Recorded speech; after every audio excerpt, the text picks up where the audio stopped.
ভারতে বাংলাদেশের ইলিশ সবসময় চাহিদার তুঙ্গে। প্রতি বছর দুর্গাপূজায় ইলিশের চাহিদা সবচেয়ে বেশি থাকে। এর জেরে বাংলাদেশ থেকে পূজার আগে ইলিশের বড় চালান যায় ভারতে। গত বছর আওয়ামী সরকার পতনের পর ভারতের সাথে বাংলাদেশের টানাপোড়েনে ইলিশের চালান আশানুরূপ যায়নি। এবারও ভারতে ইলিশ রপ্তানি এখনো অনিশ্চয়তার মধ্যে রয়েছে। এলএমই সার্টিফাইড বিশ্বসেরা কপারে তৈরি ওয়ালটন কেবলস, যা আপনার স্থাপনাকে রাখবে সব সময় নিরাপদ।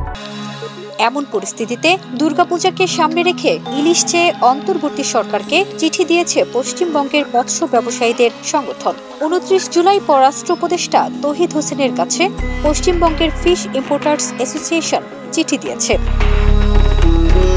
গত বছর দুর্গাপূজায় ইলিশ পাঠানোই পররাষ্ট্র উপদেষ্টার প্রতি কৃতজ্ঞতা জানিয়ে চিঠিতে লেখা হয়, অত্যন্ত বিনীত ও শ্রদ্ধার সঙ্গে আপনাকে জানানো যাচ্ছে যে গত বছর আপনার হস্তক্ষেপে ভারতে 2420 টন ইলিশ মাছ রপ্তানির অনুমতি পেয়েছিল।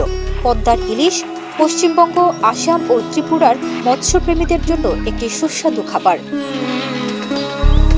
এতে আরও বলা হয়, দুর্গাপূজা 2025-এর কাউন্টডাউন শুরু হয়। আমরা আপনাকে আসন্ন দুর্গাপূজার জন্য ইলিশ মাছ রপ্তানির অনুমতি দেওয়ার জন্য অনুরোধ করছি। উল্লেখ্য, এবছর দুর্গাপূজা 2025 সালের সেপ্টেম্বর মাসে পড়েছে।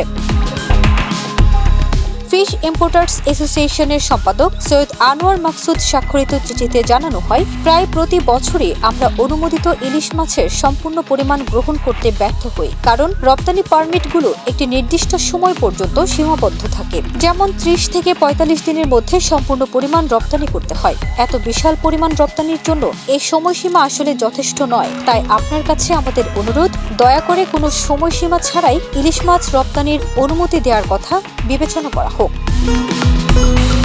ফারজানা নিকিতা, দেশ রূপান্তর।